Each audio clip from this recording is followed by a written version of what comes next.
उसकी सीधी तस्वीरें। और जैसा कि आप हमेशा से देखते आए हैं कि मेट्रो या फिर जो दूसरी हमारे सार्वजनिक परिवहन के साधन है उसमें प्रधानमंत्री लगातार लोगों के साथ इंटरैक्ट करते हुए, खासतौर पर बच्चों के साथ बात करते हुए, परिवारजनों के साथ बात करते हुए नजर आते हैं। ये खूबसूरत तस्वीरें आप देख रहे हैं आपसे थोड़ी देर पहले की ये तस्वीरें हैं डेडिकेटेड मेट्रो लाइन जो कि सीधे इंडिया इंटरनेशनल कन्वेंशन सेंटर के फॉयर पर जाकर के आपको उतारती है। और सीधे तरह स्पष्ट तौर पर जो हमारे संवाददाता भी बता रहे थे कि कैसे एक डेडिकेटेड मेट्रो लाइन यानी कनेक्टिविटी का खास ख्याल रखा गया है। और भारत मंडपम की भी आप बात करें तो सीधे यहाँ पर सुप्रीम कोर्ट का जो स्टेशन है वो आपको लेकर के जाता है भारत मंडपम में मेट्रो लाइन के ही जरिए। और मेट्रो को तो एक तरह से लाइफ लाइन कहा जाता है नई दिल्ली का। और ये 940 करोड़ रुपए खर्च किए गए हैं डेडिकेटेड मेट्रो लाइन जिसको आज समर्पित किया जा रहा है। और इसके एक्सटेंशन को आज राष्ट्र को समर्पित करने की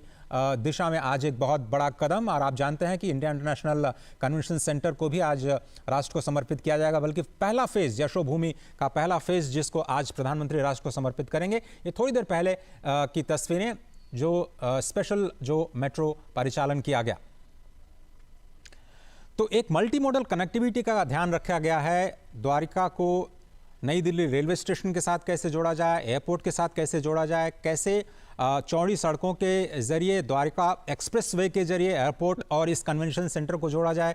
साथ ही साथ नई दिल्ली से मेट्रो कनेक्टिविटी के जरिए जो हमारी एयरपोर्ट की एक्सप्रेस लाइन है उसके जरिए कैसे इस कन्वेंशन सेंटर को जोड़ा जाए, जिससे केवल 20 से 25 मिनट में नई दिल्ली में भी जो रह रहे हैं हमारे विदेशी मेहमान या फिर जो कन्वेंशन में भाग लेने के लिए जो डोमेस्टिक और इंटरनेशनल प्लेयर्स हैं वो कैसे जल्दी से उस कन्वेंशन सेंटर पे जा सकते हैं। 20-25 मिनट्स की दूरी में मेट्रो के जरिए उसका एक अंतर्राष्ट्रीय स्तर पर एक ज़बरदस्त मुजाहिरा आज किया जाएगा। और आप देखेंगे कि ये जो तस्वीरें अभी हमें मिली हैं यशोभूमि की वो बहुत ही आश्चर्यजनक है और सुखद आश्चर्यजनक है कि किस तरह से इतने बड़े कॉम्प्लेक्स को तैयार किया गया है कन्वेंशंस के लिए, एग्जीबिशंस के लिए, इंसेंटिव्स के लिए, जिसको आप माइस टूरिज्म कहते हैं। माइस टूरिज्म की अगर हम बात करें तो ये बहुत सारे जो ट्रेड हैं जिसमें रोजगार के संभावनाएं खोलता है, क्योंकि आपको कन्वेंशन ऑर्गेनाइजर्स चाहिए, एग्जीबिशन के ऑर्गेनाइजर्स चाहिए, डेस्टिनेशन मैनेजमेंट कंपनी चाहिए जो उसको पूरा का पूरा मैनेज करेंगी,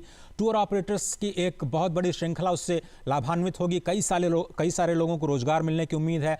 पब्लिक रिलेशंस का काम काफ़ी बढ़ जाता है जब भी किसी भी देश में एग्जीबिशंस की संख्या जब ज़्यादा बढ़ती है। हैनोवर मेसे का जिक्र कर रहे थे जयंत कृष्णा जी, मुझे भी मौका मिला था हैनोवर मेसे फेयर में उसी मेक इन इंडिया के लॉन्च के अवसर पर उस जगह पे जाने का, और वहीं से शायद प्रेरणा लेकर के। और हैनोवर मेसे जर्मनी का एक ऐसा शहर है जिसकी पूरी की पूरी इकॉनमी एग्जीबिशंस पर निर्भर है।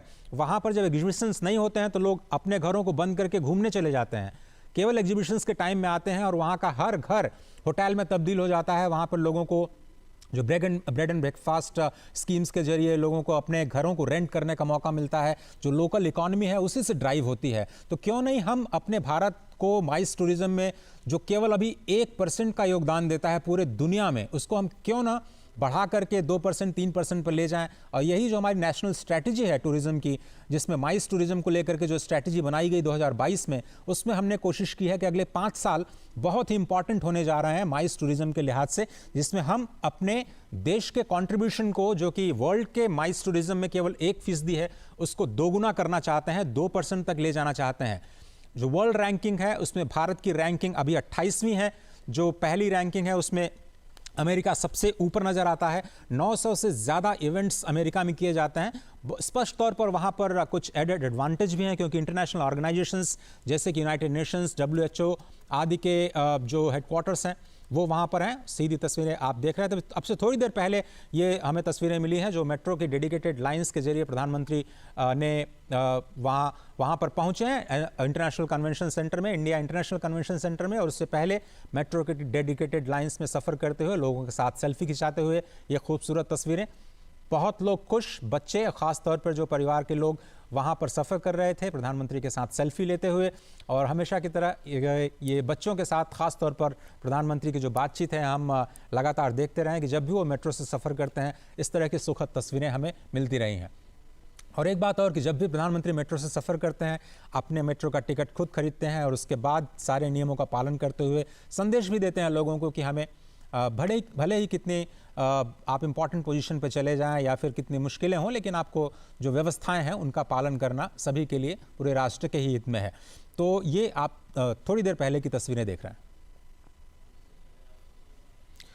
जयंत कृष्णा जी, हमारे साथ इस वक्त आप देख रहे हैं सीधी तस्वीरें यशोभूमि द्वारिका सेक्टर 26, द्वारिका सेक्टर 21 से एयरपोर्ट एक्सप्रेस लाइन जो है वो समर्पित की जा चुकी है। स्पष्ट तौर पर जो हम आपको बता रहे थे कि 940 करोड़ रुपए की लागत से बनाया गया ये स्पेशल मेट्रो कॉरिडोर अब उसको समर्पित किया जा चुका है, जो स्पेशल तौर पर इंडिया इंटरनेशनल कन्वेंशन सेंटर को सीधे एयरपोर्ट से जोड़ती है और एयरपोर्ट की डेडिकेटेड लाइन का विस्तार